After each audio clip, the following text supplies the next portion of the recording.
L'histoire d'un mal invisible. Dans une petite ville oubliée, une femme pieuse nommée Yasmina. Une âme lumineuse, toujours souriante, toujours généreuse. Et pourtant, sa vie commença à basculer sans explication. Son mari, doux et aimant, devint distant du jour au lendemain. Ses enfants, jusque-là épanouis, sombraient dans l'angoisse, les insomnies. Son commerce, florissant, s'écroula sans raison logique. Les médecins disaient que tout allait bien, les psychologues aussi. Mais au fond d'elle, Yasmina savait. Ce n'était pas une simple épreuve. Quelque chose de sombre, d'invisible, avait été lancé contre elle. Quelque chose que même la science ne pouvait expliquer, la sorcellerie. Le regard vide d'une voisine, une parole glissée dans une dispute, un objet étrange trouvé devant sa porte. Tous les signes étaient là. Mais voici ce que cette femme fit, au lieu de céder à la peur. Elle s'est tournée vers celui qui ne dort jamais, celui qui voit même ce que les cœurs cachent, Allah. Tu vois, aujourd'hui, on parle de sorcellerie comme d'un mythe.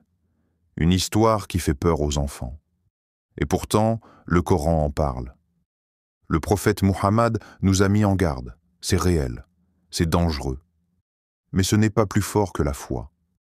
Le piège, c'est de croire qu'on est impuissant, que quand le mal est lancé, il n'y a plus rien à faire.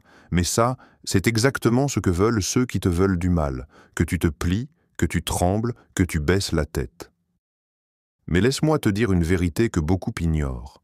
Quand tu t'élèves par la foi, le mal se retourne contre son auteur. Ce n'est pas de la magie, c'est la justice divine. Et elle agit toujours, souvent quand on s'y attend le moins. Yasmina, elle, a commencé à prier plus que jamais. Elle récitait les versets de protection chaque matin, chaque soir. Elle a nettoyé sa maison avec de l'eau de Ruqya. Elle a pleuré, oui, mais dans la prière. Et petit à petit, l'impensable s'est produit. La paix est revenue. Son mari, sans explication, a retrouvé son regard doux.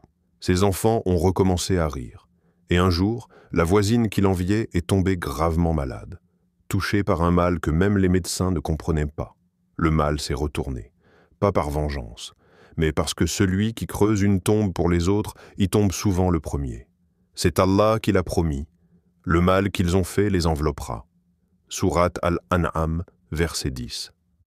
Alors, si tu as été visé, si tu sens une lourdeur dans ta vie, un blocage que rien n'explique, ne panique pas.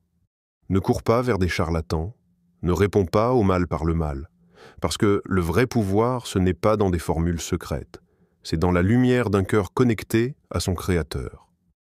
Et dans la suite, je vais te montrer ce que l'islam dit réellement sur la sorcellerie, et comment tu peux non seulement t'en protéger, mais la faire échouer, instantanément. La vérité sur la sorcellerie en islam, ce que peu osent dire. Tu sais ce qui est le plus dangereux avec la sorcellerie? Ce n'est pas la formule qu'ils récitent dans le noir. Ce n'est pas le nœud qu'ils nouent avec rancune. Ce n'est même pas la chose qu'ils enterrent sous ton seuil. C'est l'ignorance. L'ignorance de celui qui ne croit pas à son existence. Ou pire, qui croit, mais qui oublie qu'Allah est plus puissant que tout sorcier sur terre. Dans le Coran, Allah ne laisse aucun doute. Il dit clairement dans la sourate Al-Baqarah, verset 102, ils apprennent de ces deux anges ce par quoi ils causent la séparation entre l'homme et son épouse. Mais ils ne peuvent nuire à personne qu'avec la permission d'Allah. Lise bien cette dernière phrase. Ils ne peuvent nuire à personne qu'avec la permission d'Allah. Voilà la clé, la base, le bouclier. Alors, qu'est-ce que la sorcellerie, vraiment? Dans l'islam, la sorcellerie, as-sihr, est une réalité confirmée. Elle fait partie des grands péchés. Elle implique des pactes avec les djinns, des sacrifices, des actes interdits, tout ça pour manipuler les lois naturelles que Dieu a fixées. Et attention, ce n'est pas toujours spectaculaire comme dans les films. Parfois, c'est juste un petit objet caché dans un vêtement, un souffle discret sur une photo, une parole chuchotée dans l'ombre. Mais ces effets sont réels. Conflits soudains, maladies mystérieuses, tristesse profonde sans cause, isolement, échec répété. Le prophète Muhammad lui-même en a été visé par un juif nommé Labid ibn al-Arzam, qui avait enterré des nœuds dans un puits. Mais tu sais ce qu'il a fait pour se protéger? Il n'a pas crié, il n'a pas frappé, il n'a pas cherché à se venger. Il a récité les deux protectrices, Al-Falaq et An-Nas, et il nous les a laissées comme boucliers contre le mal invisible. Et toi, comment te positionnes-tu? Si tu fais partie de ceux qui disent « moi je ne crois pas à tout ça », alors c'est que tu fermes les yeux sur des versets clairs. Et si tu crois, mais que tu tentes de te défendre avec des pratiques interdites, voyance, talisman, guérisseur, qui appellent des esprits, alors attention, tu joues avec le feu, et ce feu consume la foi. Le vrai croyant ne combat pas le mal par un autre mal. Il se connecte à la lumière, et c'est elle qui dissout les ténèbres. Ce que tu dois retenir, 1. Oui, la sorcellerie existe. 2. Oui, elle peut nuire. 3e, mais elle ne peut jamais te toucher, sans la permission d'Allah. 4e, et Allah protège ceux qui se réfugient sincèrement auprès de lui. Alors, la vraie question, ce n'est pas « qui m'a ensorcelé ?» La vraie question, c'est « mon cœur est-il suffisamment proche d'Allah pour que le mal glisse sans m'atteindre ?» Dans la prochaine partie, je vais te montrer comment Allah protège ses serviteurs, même au milieu des pièges invisibles.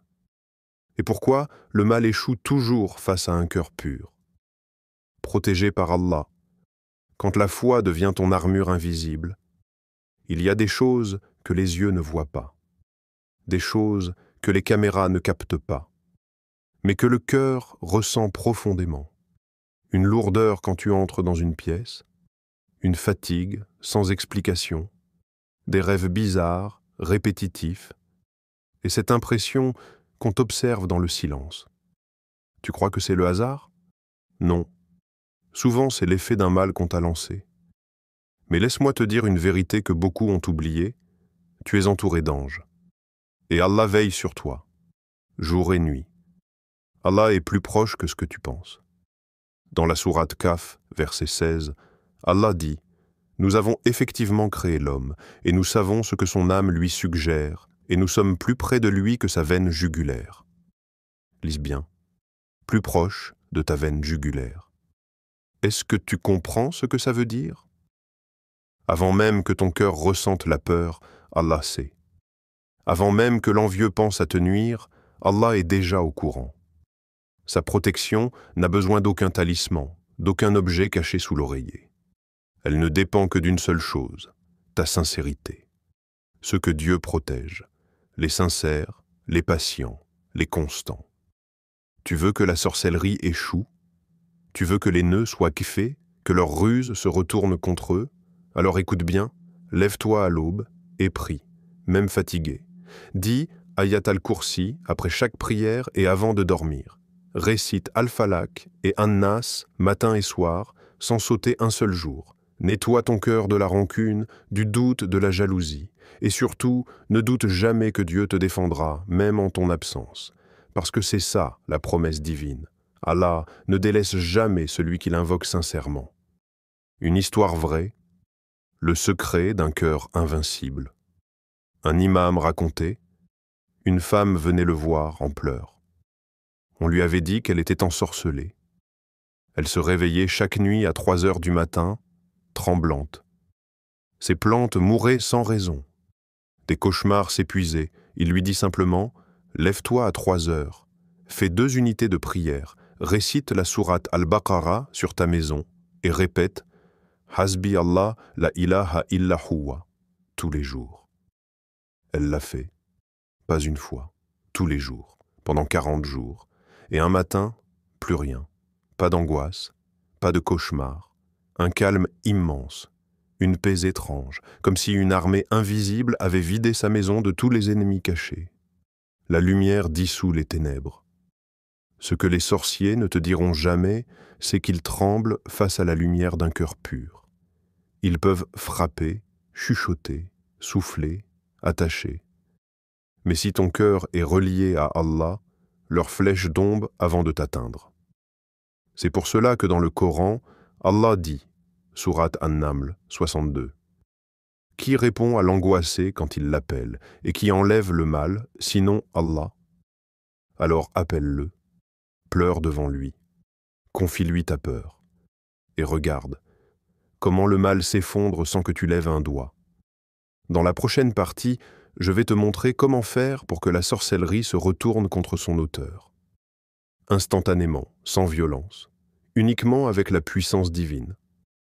Faire retourner la sorcellerie contre eux, la méthode spirituelle infaillible. Comment faire retourner la sorcellerie contre eux, la méthode divine, sans violence ni haine. Tu veux savoir comment retourner la sorcellerie contre celui qui l'a envoyé? Tu veux que le mal qu'il t'a lancé le frappe lui-même, sans que tu lèves un doigt? Alors écoute bien, parce que ce que je vais te dire, personne ne te l'a dit comme ça. La justice d'Allah est implacable. Dans ce monde, certains croient qu'ils peuvent tout faire, qu'avec une poignée de terre et quelques mots noirs, ils vont bloquer ta vie, t'empêcher de dormir, te voler ta chance, te séparer de ce que tu aimes. Mais ils oublient une chose, et la ruse du mal ne cerne que son auteur. Coran, sourate Fatir, verset 43. Tu entends ça? Le mal qu'ils fabriquent finit toujours par revenir à leur porte. Pourquoi? Parce qu'Allah est Al-Adl, le juste. Et quand un serviteur se réfugie en lui, Allah retourne les flèches vers les tireurs. Comment faire pour que cela se produise? Pas par haine, pas par vengeance, pas par un retour de sorcellerie, mais par la lumière, la pureté, la soumission à Dieu. Voici une méthode simple, mais puissante, issue du Coran et de la Sunna. Étape 1.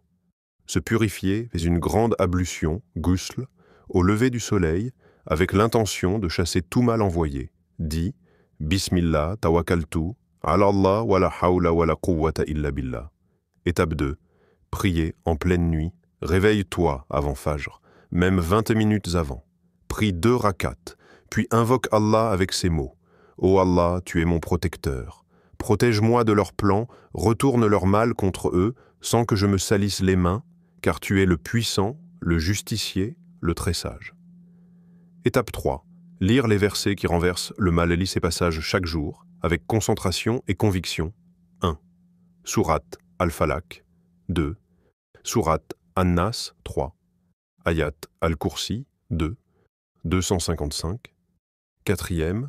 Sourate Al-Baqarah, verset 102. 5e sourate Yunus, versets 81 à 82. Et ce qu'ils ont fait comme magie sera annulé, et la vérité apparaîtra, et leurs mensonges seront vaincus. Lis-les sur de l'eau ou de l'huile de nigel, souffle dessus, puis bois, lave ton visage et dors avec confiance. Invoque, sans citer de nom, ne vise personne, ne maudis personne. Dis simplement, « Ô Allah, rends le mal à son auteur, car tu sais, et moi je ne sais pas. Tu sais pourquoi c'est puissant? Parce que tu laisses Allah juger. Et quand Allah juge, le retour est immédiat, juste, implacable. Résultat, le renvoi spirituel. Tu n'auras pas besoin de savoir qui t'a visé. Tu n'auras pas besoin de riposter avec les mêmes armes. Leurs chaînes se brisent sans bruit. Leurs pièges s'effondrent sans combat. Parce que la lumière dissout le poison. Et Allah a dit, « Quiconque place sa confiance en Allah, il lui suffit. » Sourate At-Talaq, verset 3. À retenir, tu n'es pas faible, tu n'es pas sans défense. Tu as l'arme la plus puissante au monde, la connexion à Allah. Et celui qui est avec Allah ne craint ni le sorcier, ni le diable, ni l'envieux. Dans la prochaine partie, je te dévoile les erreurs à ne surtout pas faire quand on pense être ensorcelé, car certaines réactions aggravent la situation sans qu'on s'en rende compte. Les erreurs à éviter quand on est victime de sorcellerie, les erreurs qui ouvrent la porte à la sorcellerie, et comment les éviter. Tu veux combattre la sorcellerie? Tu veux la faire reculer, l'annuler, la retourner? Alors tu dois aussi arrêter de lui ouvrir la porte toi-même. Et oui, parfois, sans le savoir, C'est toi-même qui affaiblis ta protection. Pas parce que tu veux du mal, mais parce que tu ignores les règles du monde invisible. Écoute bien, car voici les erreurs les plus courantes que beaucoup de musulmans commettent quand ils sont confrontés à des attaques occultes. Erreur numéro 1, aller voir un raqi douteux. Tu souffres, tu veux de l'aide. Et tu tombes sur quelqu'un qui promet monts et merveilles. Donne-moi ton prénom et celui de ta mère. Laisse-moi un objet personnel. Je vais te dire qui t'a ensorcelé. Stop. Dès qu'un guérisseur te demande le prénom de ta mère, c'est le signe qu'il utilise des djinns. Et devine quoi?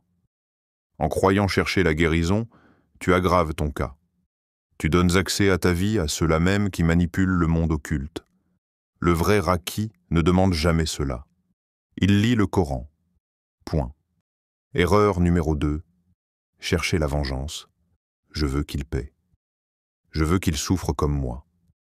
Je veux que le sort se retourne contre lui. Ce désir, c'est humain. Mais il ouvre ton cœur à la haine.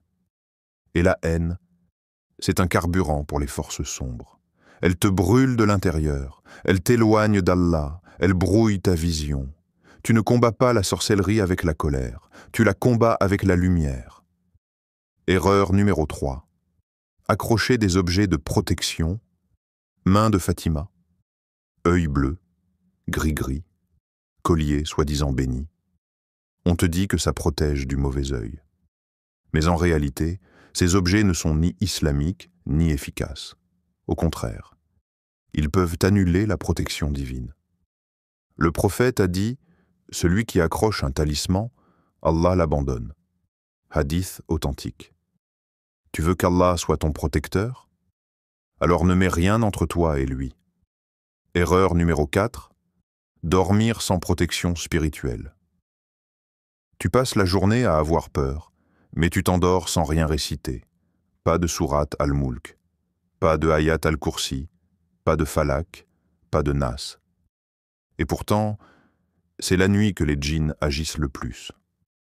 Alors rappelle-toi ceci, la sorcellerie est comme un virus. Elle a besoin d'un terrain affaibli pour s'installer. Le dhikr est ton système immunitaire. Erreur 5.